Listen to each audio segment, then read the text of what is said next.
চরণে সাষ্টাঙ্গ প্রণাম নিবেদন করে, মায়েরা আছেন এখানে, সমস্ত মায়েদের চরণে সাষ্টাঙ্গ প্রণাম নিবেদন করে আজকে আমরা শুরু করব আজকের প্রসঙ্গ। ভক্ত বন্ধুদের সান্ধ্য শুভেচ্ছা জানাই। ঠাকুর বলতেন ভক্ত ভগবান ভাগবত তিনে মিলে এক। তাই আজকে, শুধু আজকে নয়, যখনই আমরা তার কথা শুনি বা আলোচনা করি তখনই মনে হয় তার অশেষ কৃপা ব্যতীত এই সুযোগ পাওয়া সম্ভব হয় না। আজকে ঠিক এই মুহূর্তে কত মানুষকে কত স্ট্রাগল, কত অশান্তির মধ্যে দিয়ে চলতে হচ্ছে সেটা তো আমরা বুঝতেই পারি। সেই জায়গায় আজকে আমরা এই যে নিরুপদ্রব নিশ্চিন্তভাবে মায়ের স্নেহাঞ্চলের ছায়ায় বসে ঠাকুর মা স্বামীজির কথা চিন্তা করবার সুযোগ পাচ্ছি, এই তো তাদের অশেষ কৃপা। এই কৃপার আলোকে যেন আমরা পথ চলতে পারি। আজকে আমাদের প্রসঙ্গ স্বামীজির কথা। স্বামীজির কথা বলতেই আমাদের সাধারণভাবে স্বামীজির বাণীগুলির কথা মনে হয়, কিন্তু স্বামীজির বাণীগুলি অনুধাবন করবার আগে আমরা যদি তাকে ভালোবাসতে পারি তাহলে তার বাণী অনুসরণ করাটা বুঝি অনেক সহজ হয়। কারণ আমরা যাকে ভালোবাসি তাকে আমরা খুব স্বতঃস্ফূর্তভাবে অনুসরণ করবার একটা ভেতর থেকে তাগিদ অনুভব করি। তা না হলে স্বামীজির কতগুলি বাণী শুনলাম, সেই মুহূর্তে হয়তো আমাদের ভেতরে একটা উত্তেজনা সৃষ্টি হলো। কারণ স্বামীজির বাণী, বাবুরাম মহারাজ বলতেন মরা মানুষকেও বাঁচিয়ে তোলে। তো সেই রকম হয়তো ক্ষণিকের জন্যে উৎসাহিত হয়ে উঠলাম, তারপর আবার সব ঝিমিয়ে গেল ওই তপ্ত চাটুতে জলের ছিটের ন্যায়। তা যেন না হয়। আমাদের জীবনশৈলী যাপনের মধ্যে আমরা ঠাকুর মা স্বামীজিকে যেন ছাঁচ ভেবে তাদের আদর্শে গঠন হতে পারি, এইটাই হচ্ছে আমাদের লক্ষ্য। তো সেই লক্ষ্যে যখন আমরা এগোতে চেষ্টা করব তখন ঠাকুর মা স্বামীজির প্রতি সর্বপ্রথম যে জিনিসটি চাই সেটি হলো ভালোবাসা। সেই ভালোবাসার আলোতে আজকে আমরা দেখব স্বামীজিকে, যে ঠাকুর কিভাবে এই ভালোবাসার আকর্ষণে তাকে টেনে নিয়ে এসেছেন। সেই আকর্ষণ আমাদের সূক্ষ্মভাবে অনুভব করতে হবে। সাধারণত ভালোবাসা বলতে আমরা যা বুঝি তা কিন্তু নয়।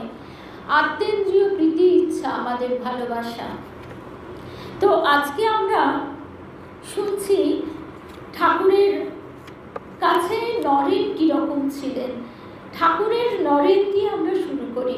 বাস্তবিক শ্রী রামকৃষ্ণ, শ্রী শ্রী মা শারদা এবং স্বামী বিবেকানন্দ ত্রিপত্র বিল্লপত্রের ন্যায়।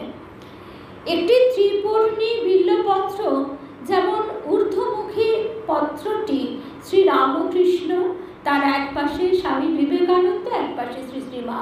ঠাকুরেরই কিন্তু তিনটি ভাবের এই প্রকাশ। ঠাকুর বারবার বলছেন ঠাকুর এবং মা অভেদ, মাও সে কথা বলেছেন।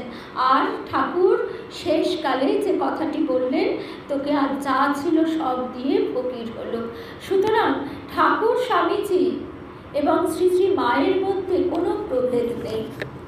এই জগতে সব কিছুই তার হওয়া, বলছেন স্বামী বুধানন্দজি মহারাজ। তিনি হয়েছেন অনু, তিনি হয়েছেন বিরাট, মাঝামাঝি যা কিছু সব কিছু, এমন কিছু নেই যা তার হওয়া নয়।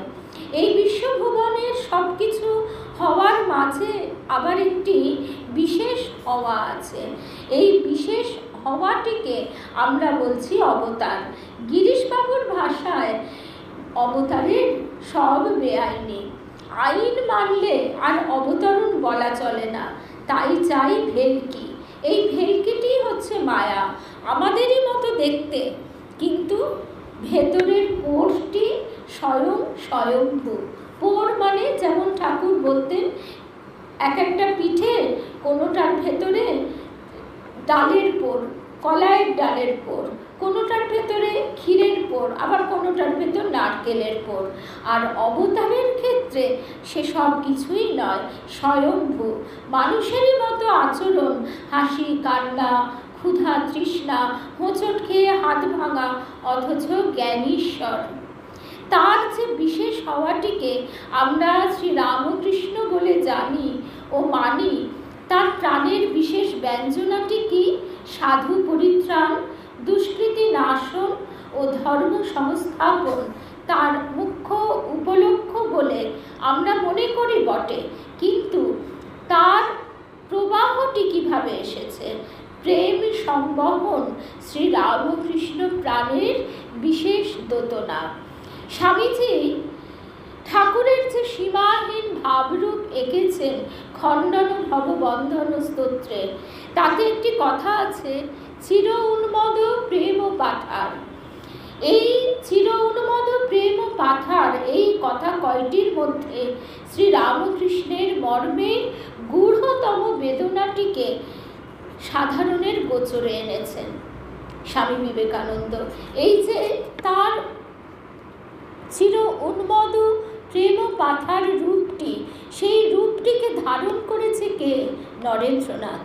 শ্রীরামকৃষ্ণের এই চির উন্মদ প্রেম পাথার ধারণ করবার জন্য তিনি সঙ্গে করে নিয়েই এসেছিলেন তার নরেনকে অখণ্ডের ঘর থেকে। এবার অখণ্ডের ঘর বলতেই বা আমরা কি বুঝি? অখণ্ডের ঘর অর্থাৎ আমরা যে গণ্ডির মধ্যে বাস করি সেটি হচ্ছে নামরূপের জগৎ। এই নামরূপের রাজ্যে আমরা যদি কারোর নাম বলি তাহলে তার রূপটি আমাদের চোখে ভেসে ওঠে, এই স্থূল ভাবটি। স্থূলের পর সূক্ষ্ম ভাবও আছে, কিন্তু অখণ্ড বলতে কি? সেই গভীর দোতনা বা গভীর ব্যঞ্জনা যেখানে ঘনীভূত হয়ে আছে, সেই ঘনীভূত রূপটি আস্তে আস্তে আকার নিল। সেই নর ঋষিকে শ্রীরামকৃষ্ণ তিনি গলা জড়িয়ে ডেকে আনলেন এই পৃথিবীতে, এই পৃথিবীকে উদ্ধার করবার জন্য। সবার চোখের সামনেই তাকে তিনি প্রতিষ্ঠা করলেন, যাকে নামরূপের জগতের সীমানার বাইরে থেকে নিয়ে এসেছেন। স্বামী গম্ভীরানন্দজি মহারাজ বলছেন সেই স্বামীজির কথা, যে স্বামীজি একদিন চোখের জলে ভেসে যাচ্ছেন, পদ্ম ফুলের পাপড়ির মতো দু চোখ বেয়ে তার টপ টপ করে জল ঝরে পড়ছে, তার মুখ বক্ষস্থল লাল হয়ে গেছে। কেন? এই জগতের কারণে, জগতের জন্য। লাটু মহারাজ বলছেন, এত মটফট করবার দরকার কি তোমার? স্বামীজি গম্ভীর হয়ে বলছেন, আমার কোনো দরকার নেই, কিন্তু ওই যে আমাকে তাড়িয়ে নিয়ে বেড়াচ্ছে, তার জন্য আমার স্থির হয়ে বসবার এতটুকু ক্ষমতা নেই, এতটুকু থামবার আমার উপায় নেই। ত্যাগের জ্বলন্ত প্রতিমূর্তি স্বামীজি। আমরা ত্যাগ করতে ভয় পাই বলে আমরা স্বামীজির সামনে দাঁড়াতে ভয় পাই, স্বামীজির কথা শুনতে আমরা ভয় পাই, আমরা রেখে ঠেকে শুধু মা মা করি। কিন্তু ওই যে আমরা প্রথমেই যে কথা দিয়ে শুরু করেছি, ঠাকুর মা স্বামীজি কিন্তু সেই ত্রিপত্র ভিন্নপত্রের ন্যায় একই রূপ, তার ভাবের ভিন্ন ভিন্ন প্রকাশ। ঠাকুরের যে আরতির কথা আমরা সবাই জানি, যে যন্ত্রণার তুলনা হয় না। মাটিতে মুখ ঘষড়ে ঘষড়ে তিনি মা মা করে কাঁদছেন, রাস্তার লোকে যেতে যেতে ভাবছে নিশ্চয়ই এই লোকটার মা মরে গেছে, তাই বুঝি এমন করে কাঁদছে। তারপর সাধন শেষে আবার যে তার ক্রন্দন, ওরে কে কোথায় আছিস, আয় রে আয়, সেই একই আরতি, সেই একই আরতির দুটি রূপ। একটি রূপ হচ্ছে এই মহামায়ার জগতে ঠাকুর নিজেকে বদ্ধ করেছেন। আমরা ঠাকুর কিভাবে নিজেকে আটকে রেখেছেন তার একটা ছোট্ট কথা শুনব।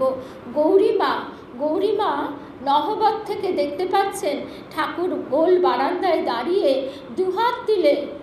দুহাত তুলে গঙ্গার দিকে তাকিয়ে ডাকছেন, মায়া আয়, মায়া আয়।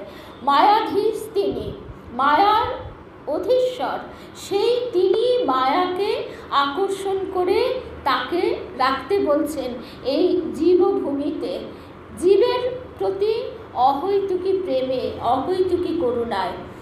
জীবের ভিতরে এই প্রেম ও প্রবাহ উদ্দাম বেগে ছুটে চলেছিল ভগবানমুখী হয়ে 12 বছর ধরে। তার মোড় ফিরল এবার মানুষমুখী হয়ে। সেই একই যন্ত্রণা, হৃদয় বিদারী বেদনা, একই অশ্রু প্রবাহ, একই অদর্শন যাতনা, আপটিতে একই আনন্দ ঝলমল হাসি।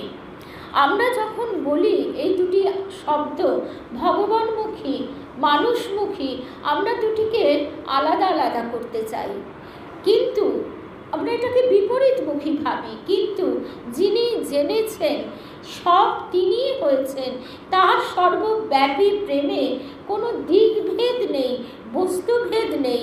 তিনি জানেন যে ভগবানমুখী মানুষমুখী বলে কোনো তফাৎ নেই। তাই আমাদের মনে হয় যে সাধন শেষে রামকৃষ্ণের প্রেমের মোড় ফিরল, বলছেন স্বামী বুধানন্দজি মহারাজ। অর্থাৎ সেই ভগবানমুখী ধারাটিকে তিনি বিস্তৃত করলেন। জীবের মধ্যে যে শিবের প্রকাশ, জীবত্বকে তিনি শিবত্বের দিকে এগিয়ে দিলেন। অখণ্ডের ঘরে ধ্যান ও লীন ঋষির গলা কোমল বাহুতে জড়িয়ে তিনি বলছেন ভালোবেসে, আমি যাচ্ছি গো, তুমি এসো। প্রেমের জোরে নামিয়ে আনলেন অখণ্ডে লীন সেই চৈতন্য পুরুষকে। কিন্তু কেন? জীবের জন্যে নিজের ঈশ প্রেমের প্রতিভূ হিসেবে রেখে যাবেন বলে। প্রথম দর্শনেই চিনতে পারলেন প্রেমের আকর্ষণে নেমে আসা সেই নর ঋষিকে। কিন্তু প্রথম দিন থেকেই ঠাকুর উৎকণ্ঠিত যে কি দুর্লভ ধন এই নরেন, যাকে তিনি এই জগৎ কল্যাণের জন্য, জগৎ উদ্ধারের জন্য নিয়ে এসেছেন। তিনি যেদিন দক্ষিণেশ্বরে প্রথম নরেন্দ্রনাথকে দেখছেন, সেদিন তাকে লোকচক্ষুর আড়ালে নিয়ে গিয়ে শাস্ত্র নয়নে স্তব করছেন, জানি আমি প্রভু, তুমি সেই পুরাতন ঋষি নররূপী নারায়ণ, জীবের দুর্গতি নিবারণ করতে পুনরায় শরীর ধারণ করেছ। এদিকে বিশ্বনাথ দত্তের ছেলে বিলে তো একেবারে অবাক, ভাবলে এ কাকে দেখতে এসেছি, এ তো একেবারে উন্মাদ, বদ্ধ পাগল।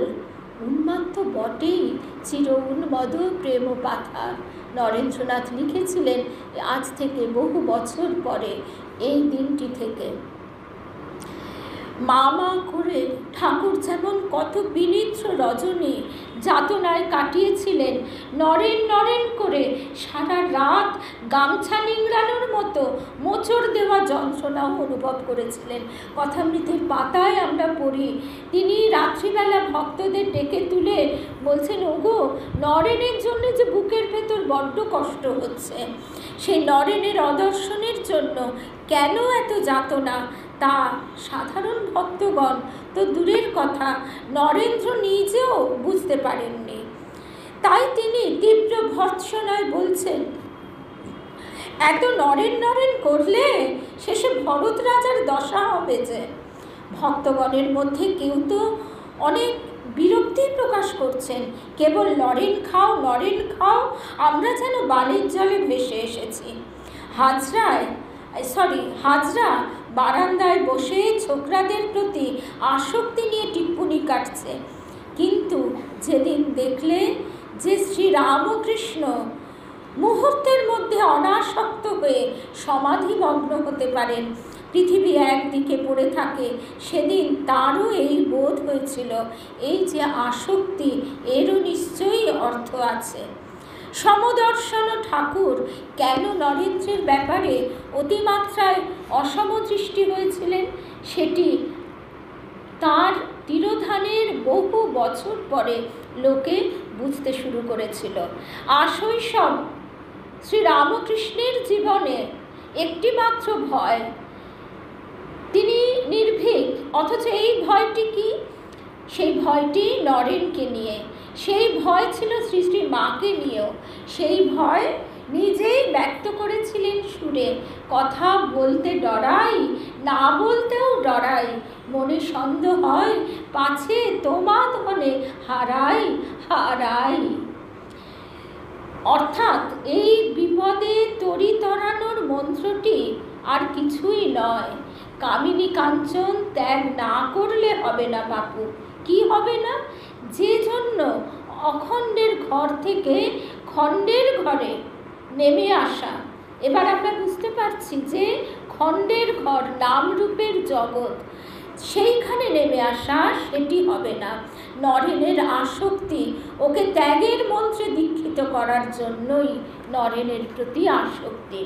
নরেনকে এত ভালোবাসতেন সমদর্শন বলেই জানলেন নরেনের কাছে যা গচ্ছিত রাখা যাবে তাই পৌঁছবে সকল মানুষের কাছে। সকলকে নিজের ঐশ্বর্যের উত্তরাধিকারী করবেন বলে নরেনকে বেশি ভালোবাসতে হয়েছিল। না হলে ঠাকুরের এই যে প্রেমের ধারা, প্রেমের যে বিশাল শক্তি, তা ধারণ করবে কে? এইটি সমদর্শনের পরিচয়।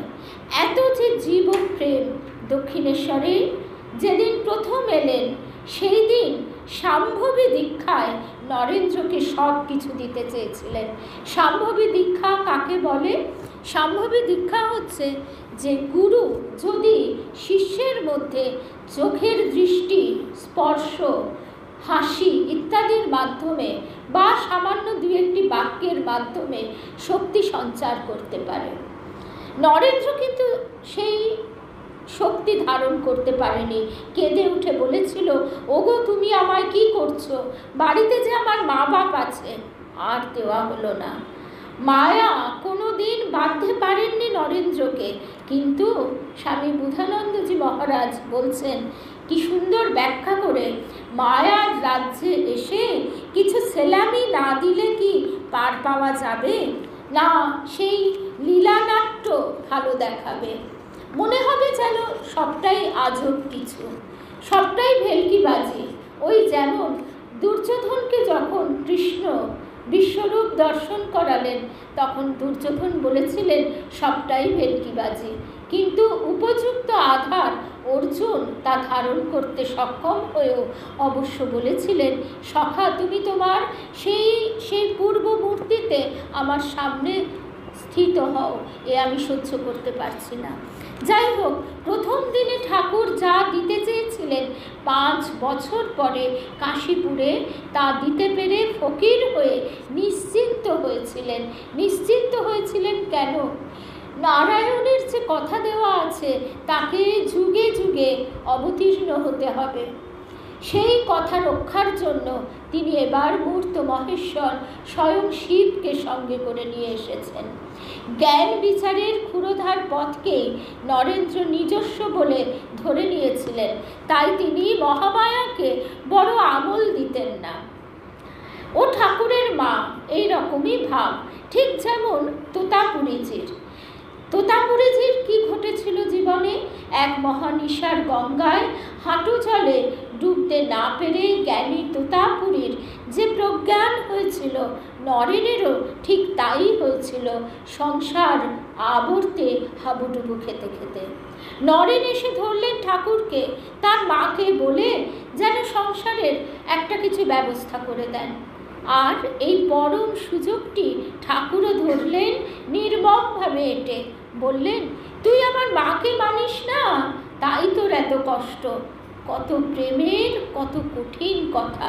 বললেন, আমি কেন বলতে যাব রে, তুই জানা। নরেনকে ঠেলে দিলেন একেবারে মহামায়ার অন্তর আঙিনায়। নরেন মায়ের কাছে দাঁড়িয়ে একেবারে স্তম্ভিত।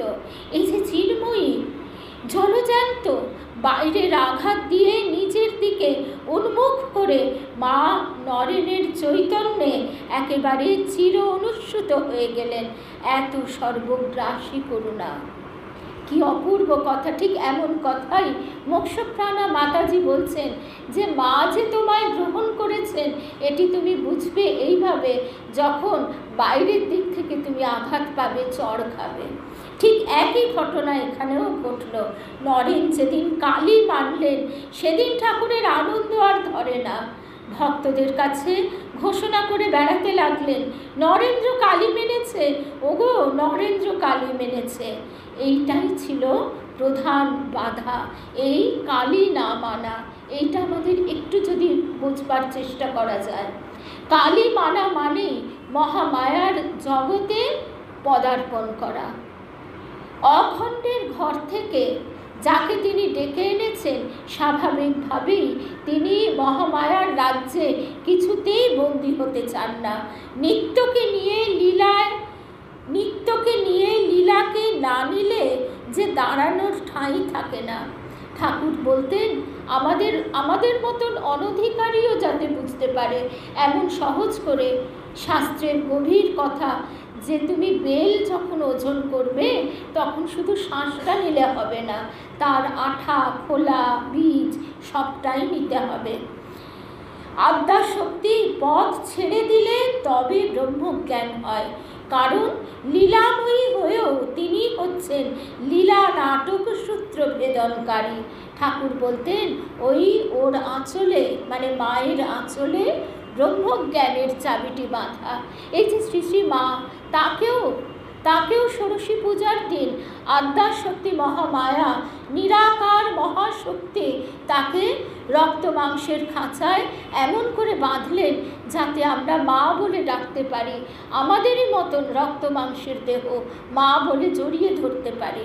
ঠিক তেমনিভাবেই ঠাকুর স্বামীজিকে প্রতিষ্ঠা করলেন যেদিন স্বামীজি কালী, তখন নরেন কালী মানল, তাই ঠাকুরের এত আনন্দ।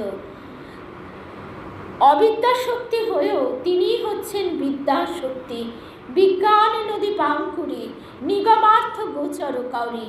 তিনি বেঁধেছেন মায়া পাশে, তিনি আবার মোক্ষদ্বার কপাট পাটন করি। কালী না মানলে নরেন যুগাবতারের ঈশ্বর প্রেম সংবহনের যন্ত্রস্বরূপ হতে পারতেন না। স্বামী শিষ্য সংবাদের একটা ছোট্ট কথা এখানে মনে করতে হয়। স্বামী শিষ্য সংবাদের শিষ্য শরৎচন্দ্র চক্রবর্তী মহাশয়ের সঙ্গে স্বামীজির বেদান্ত নিয়ে প্রসঙ্গ চলছে। বেদান্ত নিয়ে প্রসঙ্গ চলতে চলতে স্বামীজি যখন একেবারে ভাবের চূড়ান্ত অবস্থায় পৌঁছে গেছেন, সেই সময় সেইখানে প্রবেশ করছেন গিরিশ ঘোষ মহাশয়। তিনি সব শুনে চুপ করে বসে আছেন। তারপর আর থাকতে না পেরে বলছেন, কিন্তু ভায়া, এই যে চারিদিকে এত দুঃখ কষ্ট, এত বিধবার, এত যন্ত্রণা, এত মানুষের এত কষ্ট, এর কি উত্তর দেবে? স্বামীজি কোনো উত্তর না দিয়ে চুপ করে চলে গেলেন। চোখ দিয়ে তারপর তার টপ টপ করে জল পড়তে লাগলো। যখন তিনি ফিরে এসে বসলেন, আর অন্তিম তার চোখ দুটো। স্বামীজি সেখান থেকে সরে যাওয়ার পর গিরিশ ঘোষ শিষ্য শরৎচন্দ্র চক্রবর্তীকে বলছেন, দেখলে, এই জন্যে তোদের গুরুকে এত ভালোবাসি। তোদের গুরু অত বেদান্ত ফেদান্ত আওড়ায় বলে নয়, তোর ওই বেদান্তের মুখে আগুন। এই যে জগতের জন্যে তোদের গুরুর যে এত ভালোবাসা, এই ভালোবাসার জন্যই তাকে আমি ভালোবাসি। অখণ্ডের ঘর হতে এসে অবধি নরেন ছিলেন গৃহছাড়া, এখন হলেন মায়ের ঘরের ছেলে। গৃহছাড়া মানে কি? তার গর্ভধারিণী মায়ের কোলে তার জন্ম বটে।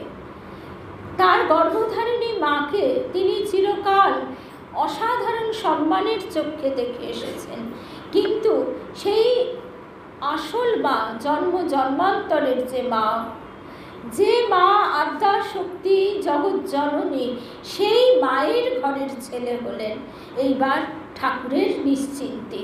বিশ্বজননী ওই যে একবার নরেনের চৈতন্যে চাপলেন, সারা জীবনে আর নামবার নামটি করলেন না। কীরকম? এইখান থেকে দুটো লাইন না শুনলে নয়। মা বলছেন, মা তার নিজের মুখের কথা পরবর্তীকালে যখন বলতেন সেই সব কথাগুলি সংকলিত করা হয়েছে।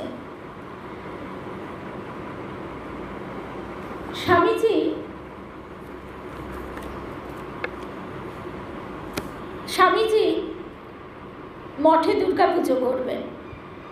এবার মা সেই প্রসঙ্গে বলছেন, নরেন বললে, হ্যাঁ মা, এই উঠলুম আর কি। কেন? ওই জ্বর করে পড়ে আছেন, যাতে ছেলেরা এত খাটাখাটনি করছে, আর নরেন রেগে গিয়ে রাগারাগি করেন, তাদের বকাবকি করেন, সেই জন্য জ্বর বাঁধিয়ে পড়ে আছেন।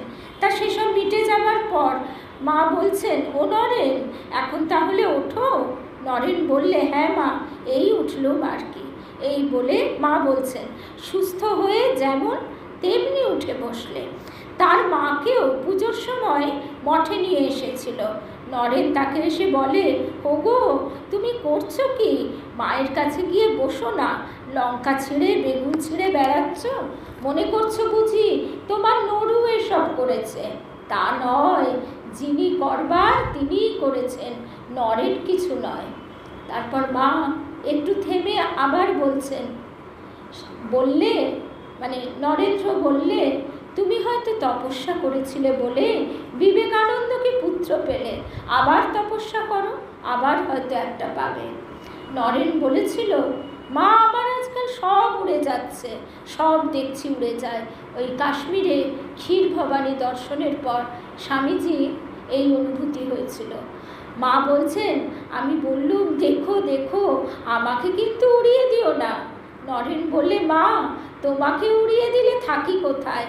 যে জ্ঞানে গুরু পাদপদ্ম উড়িয়ে দেয় সে তো অজ্ঞান। গুরু পাদপদ্ম উড়িয়ে দিলে জ্ঞান কোথায় দাঁড়ায়?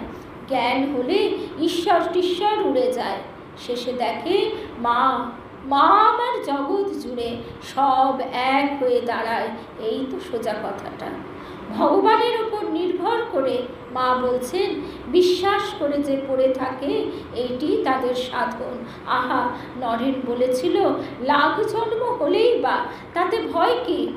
জ্ঞানীর জন্ম নিতে ভয় কি? তাদের তো আর পাপ হয় না।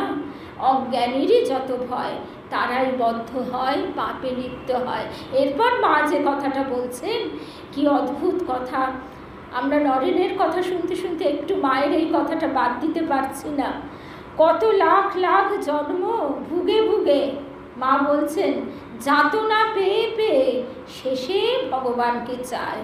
ঢাক ঢোল বীণা সব যন্ত্র বাজিয়ে বাজিয়ে শেষে ধুনুরির হাতে পড়ে তবে তুহু তুহু ডাক ছাড়ে।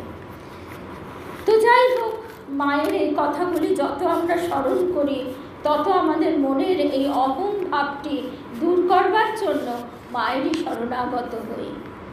নরেন্দ্র চেয়েছিলেন তিনি চড়ে থাকবেন সমাধিভূমিতে জগৎ ভুলে। ঠাকুর ধিক্কারের এক আঘাতে ভেঙে দিলেন নরেনের সে চাহিদা, সে স্বপ্ন।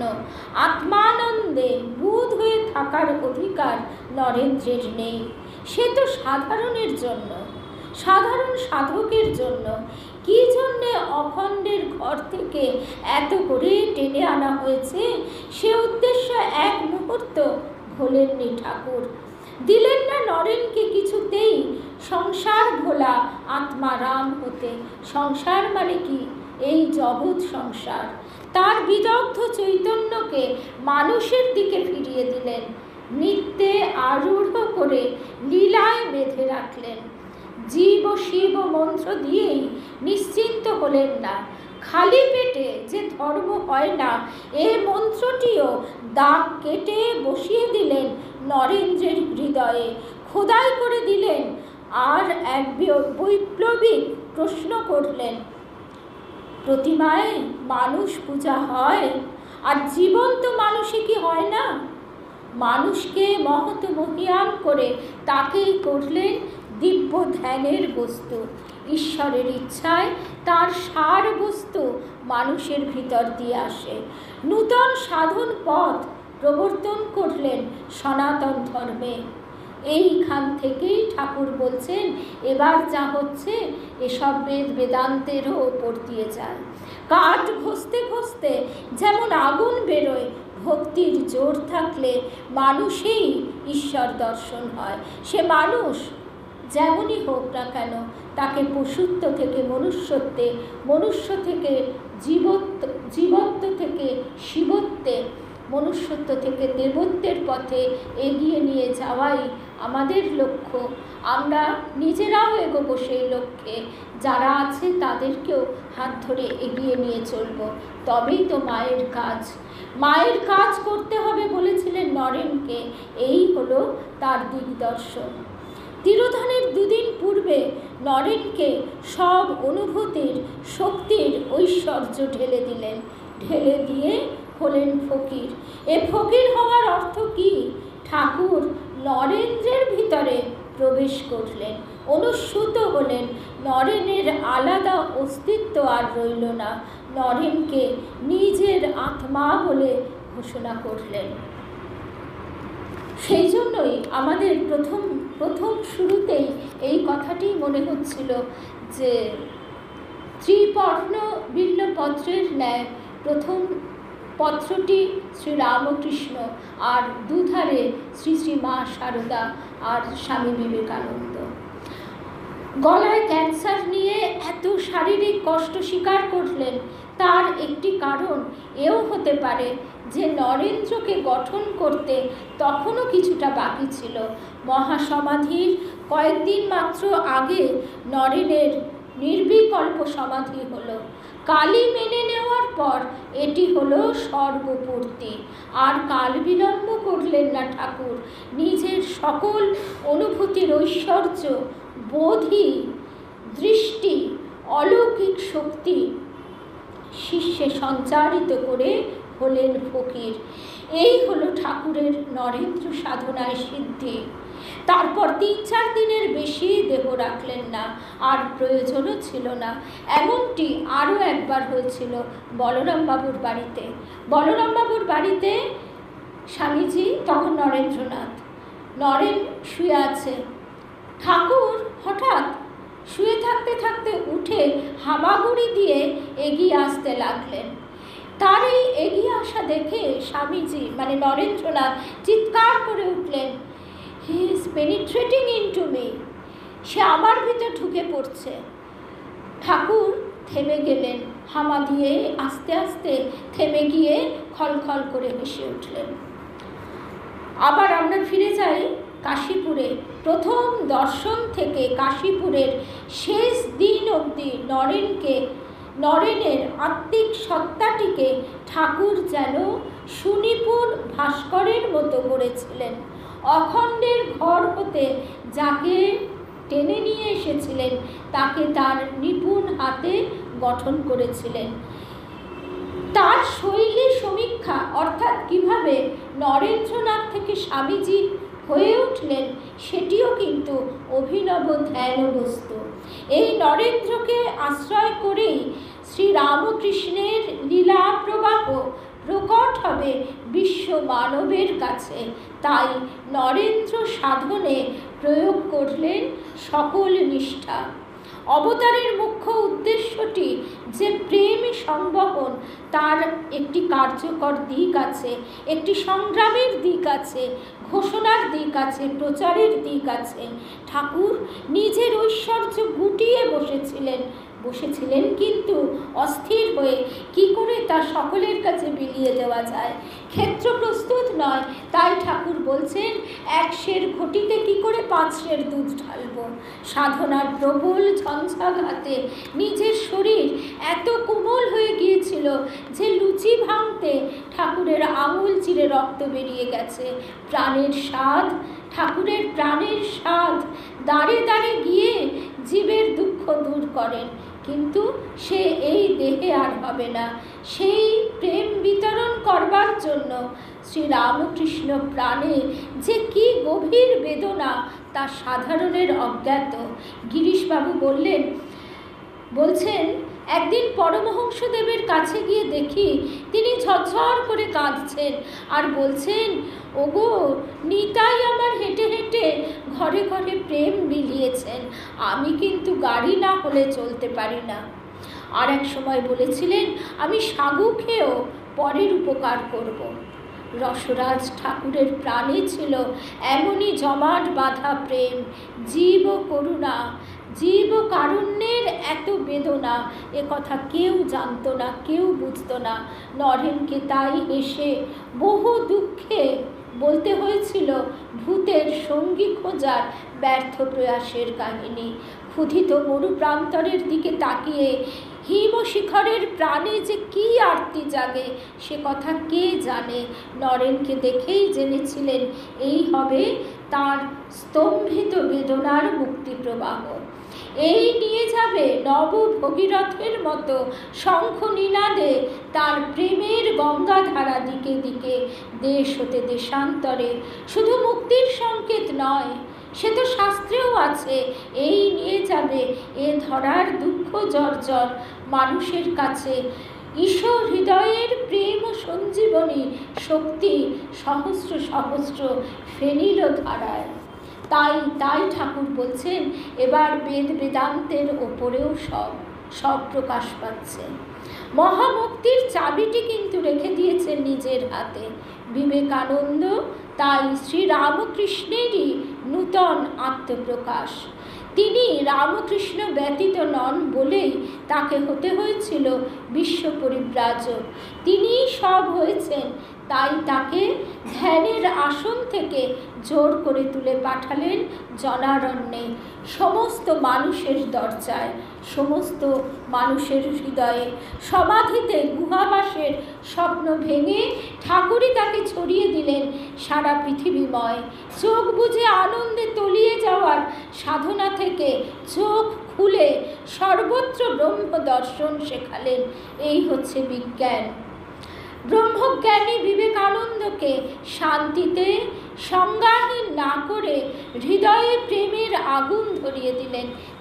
তাই আজকে প্রথমেই আমরা স্বামীজির অনুধ্যানে এই কথাটি বলতে চাইছিলাম যে স্বামীজিকে যদি আমরা একটুও ভালোবাসতে পারি তাহলে সেই আগুনের স্ফুলিঙ্গ আমাদের হৃদয়েও জ্বালিয়ে দেবে।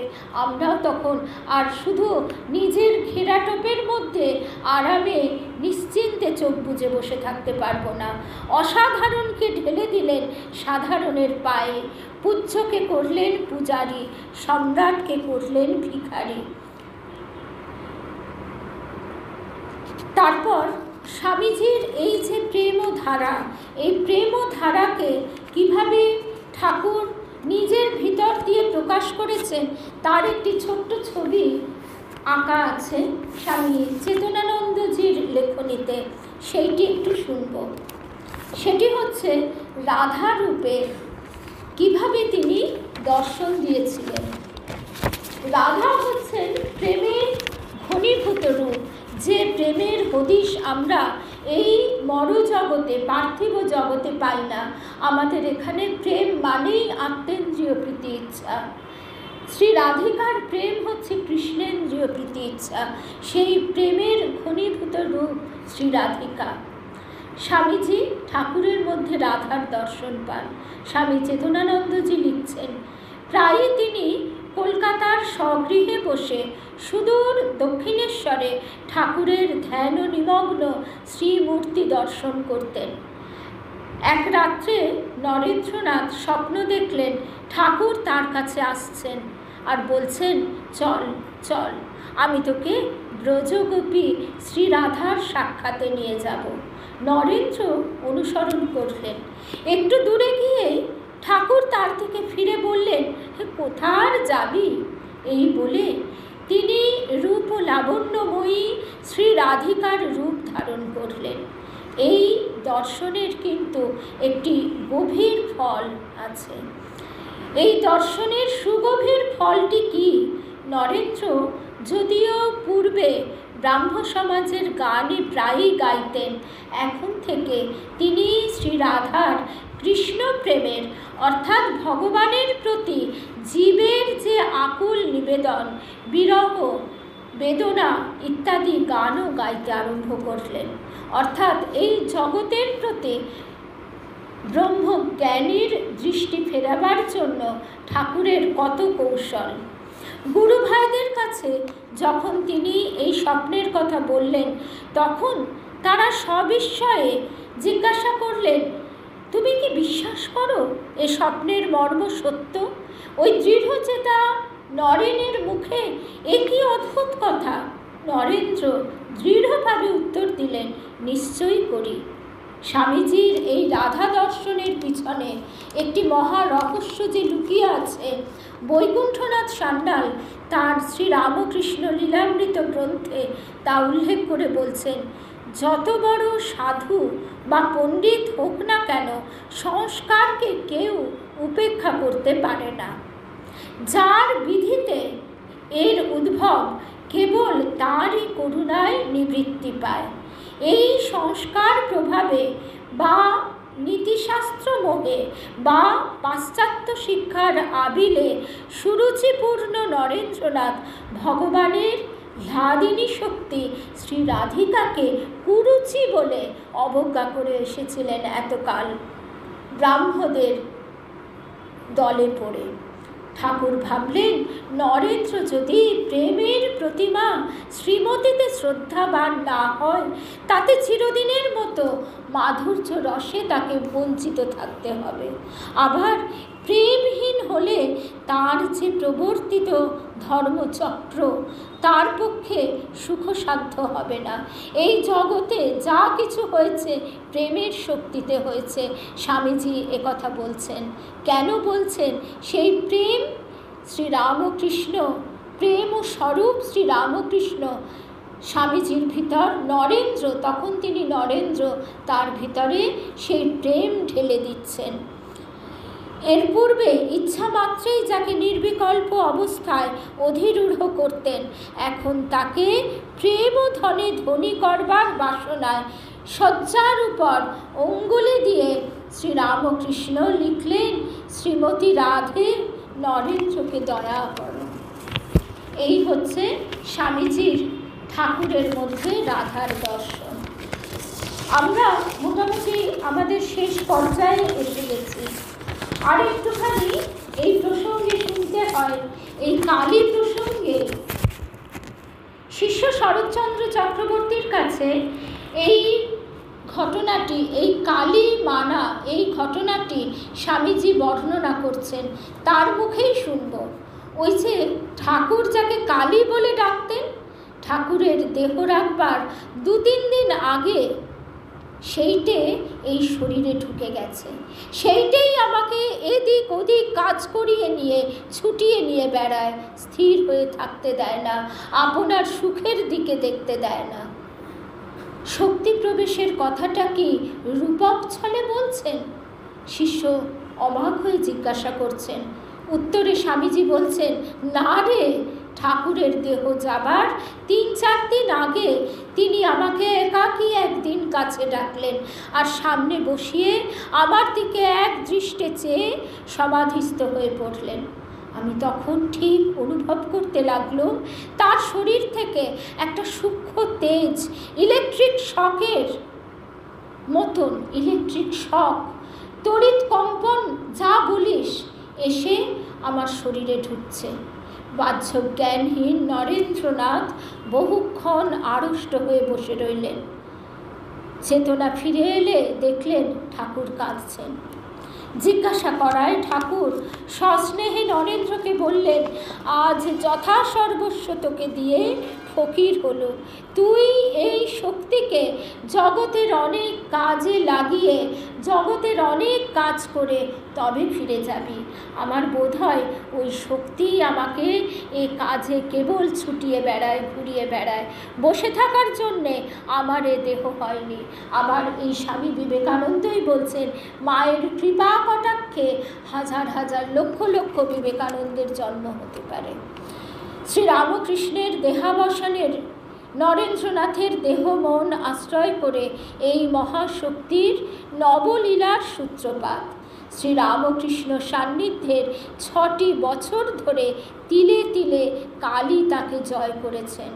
আজন্ম সন্ন্যাসী ব্রহ্মবিদ জ্ঞানী কখনো অন্তরে অন্তরে কালীর অপার করুণায় অভিষিক্ত মহাভক্তে রূপান্তরিত হয়েছেন, সে কথা আমরাও ঠিক জানতে পারি না।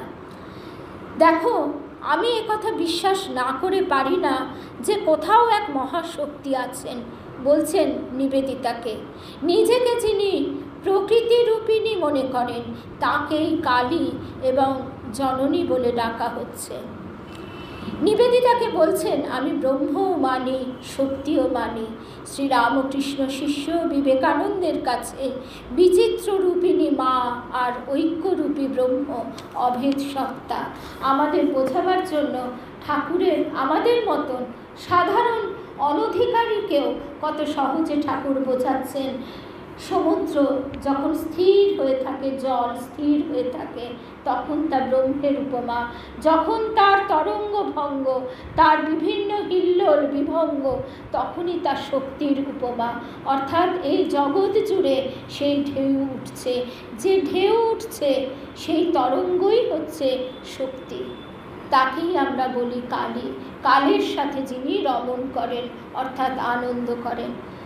স্বামীজির এই যে প্রসঙ্গ আমরা শুনলাম, এই প্রসঙ্গে এটিই আমাদের বোধ হচ্ছে যে ঠাকুর, মা এবং স্বামীজি অভেদ। তাদেরই বিভিন্ন রূপে তারা সেই এক শ্রীরামকৃষ্ণ পূর্ণ ব্রহ্ম নারায়ণ, তিনি জগৎকে নানা অনন্ত ভাব, সেই অনন্ত ভাব আমাদের যার যে ভাব তাকে সেইভাবে কৃপা করে এগিয়ে নিয়ে চলেছেন। জয় রামকৃষ্ণ। বাক্যপুষ্প দ্বারা ঠাকুর মা স্বামীজির শ্রীচরণে এই পুষ্পাঞ্জলি নিবেদিত হলো। মাতাজিদের প্রণাম জানাই।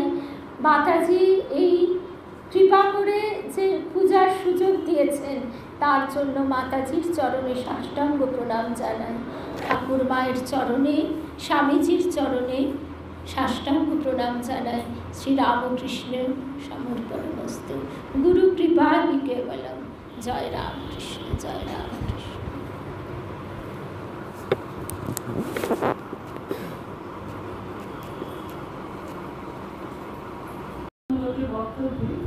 মথুরাজি স্বামীজির আগমনের তাৎপর্য ঠাকুরমা স্বামী সিনিয়া কাকিসিন আমরা সবাই জানি। একই শক্তি জগতের কল্যাণের জন্য 3 রকম রূপে কাজ করছে। কোনো আদর্শকেই অপূর্ণ এই শুরু করতে পারে না। মা দিকে গেছেন যে মেয়েরা কেমন করে উঠতে পারে, মেয়েরাই তো আসল শক্তি। তাদের শক্তিতেই সংসারে শান্তি থাকে, দেশেও শান্তি থাকে। তা মা প্রধানতম হয়ে ঘরোয়া জীবন যাপন করে বুঝিয়ে গেছে। আর স্বামীজি তার সারা বিশ্বে জুড়ে প্রচার করেছেন যে আমাদের কি দরকার, কাজ কি করে করতে হয়। সবাই মধ্যে তিনি যদি থাকেন তাহলে তো তিনি ছাড়া কিছুই নেই।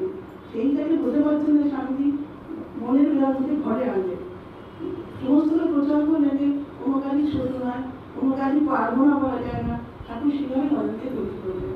কাজে তিনি আর কাকি তিনজনই সারা জীবন পাঠ করে আমাদের কাছে সম্পূর্ণ আদর্শ প্রচার করে গেছেন। এবং তার ব্যাখ্যা মহারাজরা আরও প্রাচীন রাজরা কত ব্যাখ্যা করে গেছেন। এখন আমাদের দ্বিধাভাবে নেব, সবাই তো সমাধান নিতে পারে না। যেভাবেই দেখা আমাদের কর্ম কল্যাণ হবে, এতে কোনো সন্দেহ না। এটাই যুব ধর্ম।